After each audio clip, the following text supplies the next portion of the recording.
السلام عليكم ورحمة الله تعالى وبركاته إخوان. هذا هو الفيديو اللي كنتو سولتوني عليه. كنتو قلتوا لي درنا حلقة خاصة على ستيكو ماربر. المهم جبت لكم اليوم هاد الديكور ديال ستيكو ماربر. بزاف الناس كيسولوا على الطريقة، بزاف الإخوان خلاو لي تعاليق على الطريقة ديال ستيكو ماربر. اليوم غادي نوريكم ان شاء الله الطريقة ديال هاد ستيكو ماربر وكيفاش انك تخدميه ويجي بهذا الشكل هذا ويجي بهذا اللمعان هذا. كما كتشوفوا معنا كناخذوا ستيكو ابيض، ديما كنكثروا من الابيض. كناخذوا اللون غري فاتح،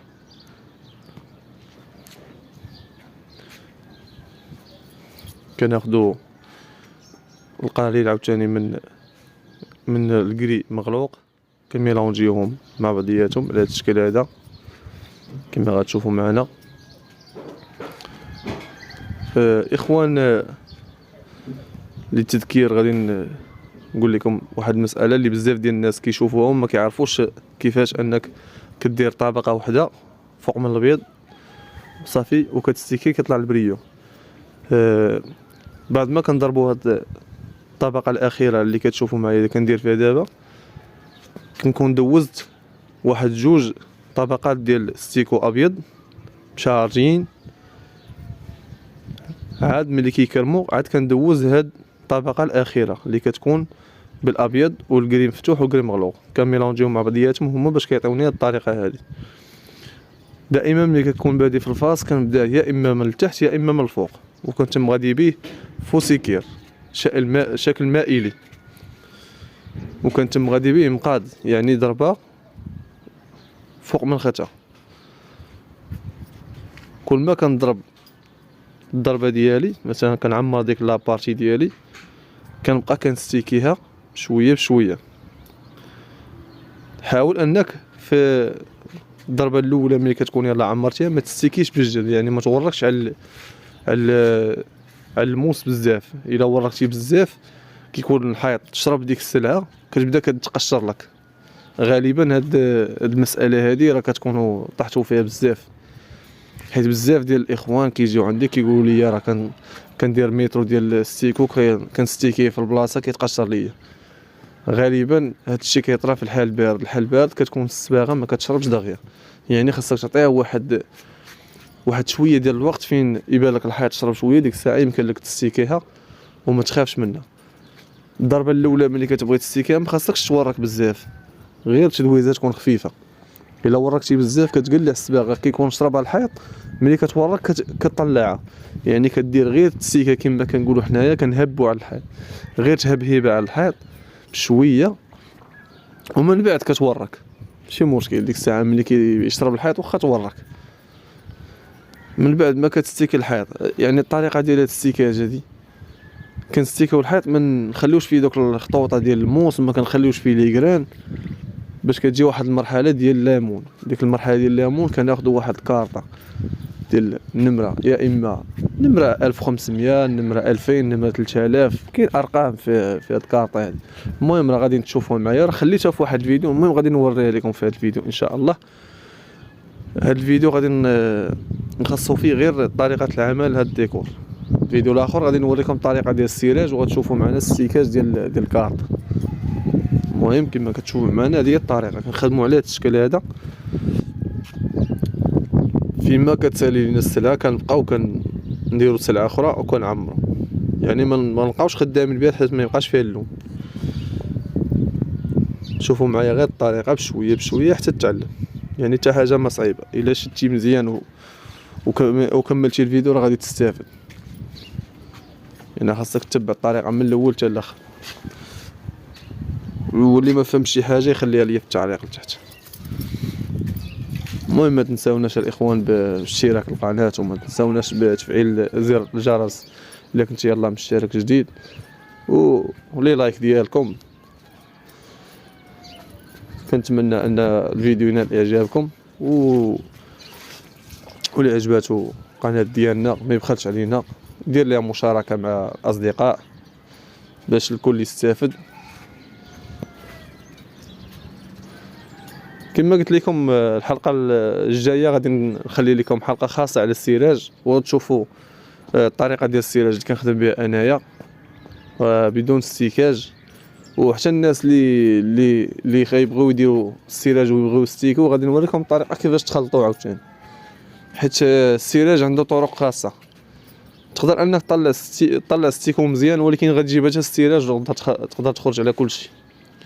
لان بزاف ديال الحريفيه كيدخلوا عندي القناه كيقولوا لي باللي حتى كنطلع ستيكو مزيان وكنجيب حتى السراج وكنخسر الخدمه. غادي نوريكم الطريقه باش انك ما تبقاش تخسر الخدمه. هي بالنسبه للستيكو صعيبه شويه. الستيكو راه ماشي كباقي الديكورات، ماشي بحال خيال او سيلفيا او ديكورات اخرين ديال ناكري. الستيكو كتكون عندها لمسه خاصه، وكتبغي ان الحريف يكون كيتقلب مواس مزيان ويكون كيخدم لاندوي مزيان. الا ما كنتيش كتخدم لاندوي مزيان ما عمرك غطلع الستيكو مزيان، لان هي كتعتمد على الفينيسيون. الستيكو حاليا هي اللي ولات دايره في السوق، يعني هي اللي ولاو كيطلبوها الناس بزاف. اكثريه الكليان كيطلبوا لي ستيكو بزاف. وبالنسبه للستيكو كنصح بان الناس يخدموها في الحل بارد، لان الحل بارد كتكون مزيانه في الخدمه وما كتخليش استراده. يعني في الصيف كيكون الحال سخون كتكون صعيبه شويه في الخدمه ديالها، يعني كتشرب بسرعه. من الاحسن الناس يخدموها من شهر 1 حتى شهر 5. يعني في شهر 6 7 8 كيكون الحراره زايده، يعني كتشرب دغيا ما كطيقش فينيسيو مزيان. بالنسبه لهذا الديكور هذا ممكن انك تخدمه غير راسك، يعني ما تحتاجش ان تيكون معك شي واحد يعاونك ولا، يعني غير بوحدك يمكن لك انك تخدمي. اما لا كانوا جوج وكانوا كيديروا نفس الخدمه راه من الاحسن يتعاونوا، واحد كيطلع في السلم والاخر كيكون من التحت كيلاقي عليه، حتى هذه مزيانه. اما الا كنتي بوحدك ماشي مشكل، ممكن انك تخدم من راسك، غير هي كتبع الخطوات بشويه بشويه، ما خاصكش تزرب، لان الديكور هذا ما كيبغيش الزربه، خاصك تمغلي معاه درجه درجه، غير بشويه عليك، موس تابع موس، كل تطليعه كطلعها كتستيكيها في البلاصه باش كيخرج لك الديكور زوين. حاول انك تخدم بشي مواس اللي ما يكونوش كبار بزاف، لان الديكور هذا من الاحسن كاع ما دير ليه موس كبير. بحال هاد الموس اللي خدام بيه انا النمره 18 مزيان، كتحكم فيه وما كيعطيكش لا خطوط لا والو. حاول ان الموس ملي تبغي تخدم به حاول انك تشوف الجوانب ديالو واش مقادين، دوك القنات ديالو واش مضروبين ولا مزيانين، باش ما يخليش لك الشراطي في الحيط. هاد الحوايج هادو خاصك تعتمد عليهم بزاف في الستيكو.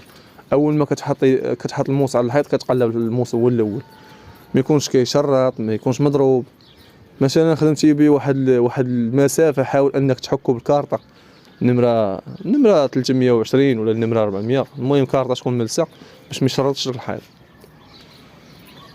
ديما بانك كتخدم مثلا الموس كتضرب به واحد شويه كتقراطيه، يعني كتمسح بينو ديك السلعه اللي كرمات فيه باش ما طلعش لك ليغران، لان ديك السلعه اللي كتكرم في الموس ما كتبقى تهزها كتخرج لك ليغران، كتقول من جا الديغران هذا. ليغران كيجي غير من ديك السلعه اللي كتكرم لك في الموس. يعني الستيكو كتبغي النظافه كثيره، مره خاصك تنقي المواس، ما تخليهمش حتى تيكرم فيهم السلعه. كما قلت لكم هاد الستيكو ماربر يعني كتكثر الابيض بزاف، ما كتكثرش الالوان الاخرين كدير منهم غير نقيطه وكتميلونجيهم مع البيض.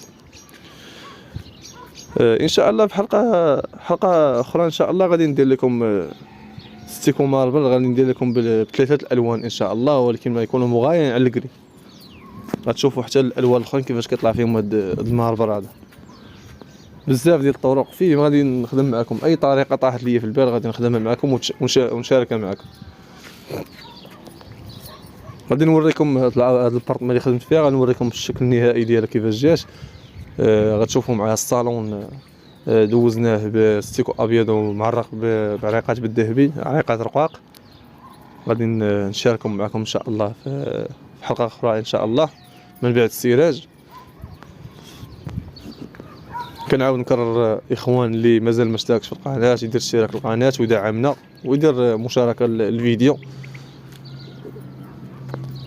واللي ما فهمش شي حاجه يسولني في التعليقات، راه كنجاوب التعاليق ديال الاخوان كاملين. وبالنسبه للعامر تنخدموا في جميع مدن المغرب، جميع الديكورات ديال الصباغه تنخدموهم.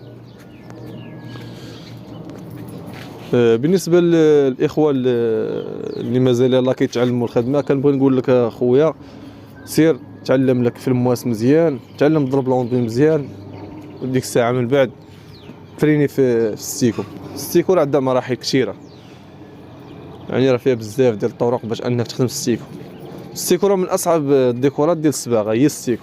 كنعاود نكررها، راه من اصعب الديكورات. راه واخا يبان لك الفيديو بحال هكايا وانا كنخدم بهذه الطريقه، ولكن راه ملي غادي تجي التطبيق راه ما غاديش يطبق داكشي كما هو.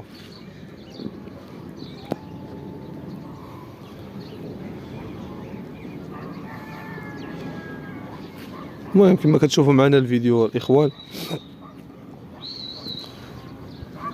يعني هاد الستيكو مار برا ما تيبغيش الزربه، راه كيبغي ضربه، خصك تمشي مع دقه.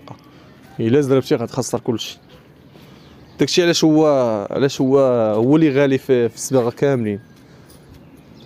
علاش هو الستيكو غالي، غلا من الخيال، غلا من سيلفيا، غلا من الياقوت، غلا منهم كاملين في الثمن، يعني لا بالنسبه للخدمه لا بالنسبه للسلعه ديالو، حيت هو معجون عجين. باش انك تطلع هاد العجين هذا بواحد اللمسه اللي بهذا الشكل هذا، راه كتطلب شويه الاحترافيه، وكتطلب شويه الانسان يكون عنده لمسه، ماشي غير اللي يشد الماس يجي يبدا يخربق للناس في الديور ويقول لهم انا درت لكم السيكو.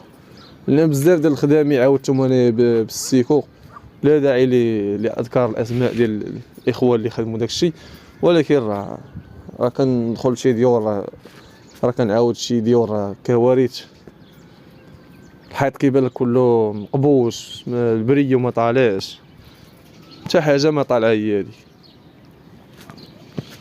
يعني داكشي ما خدامش. انسان تقن واحد الحاجه مزيان، نمشي للدار ندير واحد المترو في الدار، نبقى كنتريني فيه مزيان حتى كنجقنو. ديك الساعه ممكن انني نبدا نشد الخدامي ونخدم مع الناس. ولا كنتي مازال باقي يلاه كتعلم، حاول انك تمشي عند شي معلم يكون مزيان وتعلم معاه. شوف شي معلم اخر حتى هو تاخذ منه شويه، خاصك تاخذ من بزاف المعلمين، لان كل معلم والطريقه ديالو في الخدمه، كل واحد كتاخذ من عنده طريف ديال الصنعه حتى كتجمعهم كاملين وكتجي تخدم. ما غاديش نقول لك كل شيء معلم، ولكن حنا مازال كنتعلموا، حنا مازال باقي كنتعلموا، كل شيء باقي كيتعلم، غير هو بنادم يجتهد، ما يبقاش محدود ويبقى واقف في بلاصتو. حاول انك تجتهد، حيت الاجتهاد باش كتوصل. الانسان يجتهد في العمل ديالو، وديما يبقى يقلب على الجديد، وديما يبحث على الناس اللي واصلين لواحد المستوى اللي كبير. المهم اخوان كما كتشوفوا معنا، هو هاد الفيصان هادو ساليناهم، كما كتشوفوا معنا النهايه ديال هاد الستيكو الماربر كيفاش كيجي. راه كيجي شي حاجه اللي رائعه، شي حاجه زوينه، وممكن انك تمسحها.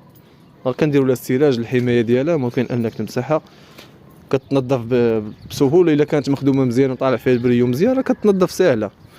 كما قلت لكم الحلقه القادمه راه غادي نوريكم الطريقه ديال السراج، كيفاش كنخدموا السراج بدون ما نخليو فيه في الحيط الطبايع، ما تبقى فيه لا طبايع لا والو، وكيطلع اللمعان بواحد الصوره كما شفتوا في الاول. خليكم معايا في الحلقه القادمه ان شاء الله ديال السراج، غتشوفوا معنا الطريقه ديالو، وغادي نوريكم حتى الطريقه ديال الناس اللي كيبغيو يديروا السراج وكيبغيو يستيكيوه، يعني ما كيكونوش مثلا ما عندهمش ليمون باش كيطلعوا داك البريو. غنوريكم الطريقه كيفاش انكم ديروا الراكلاج. واخا الراكلاج فيه شويه المشاكل، تقدر انك تضرب الحائط، تقدر انك تحفرو، تقدر انك تشرطو، ولكن خاصك ديباني راسك. مثلا ما عندكش ليمون، ما عندك ما دير. اخوان خليكم مع التتمه ديال الفيديو. هذا راه باقي ما دوزت ليه السراج الاول، يعني غير مستيكي غير بالموس، مازال غيدوز بالكارطه النمره 3000 ويطلع فيه داك البريو الصافي، وغتشوفوا في الاخر.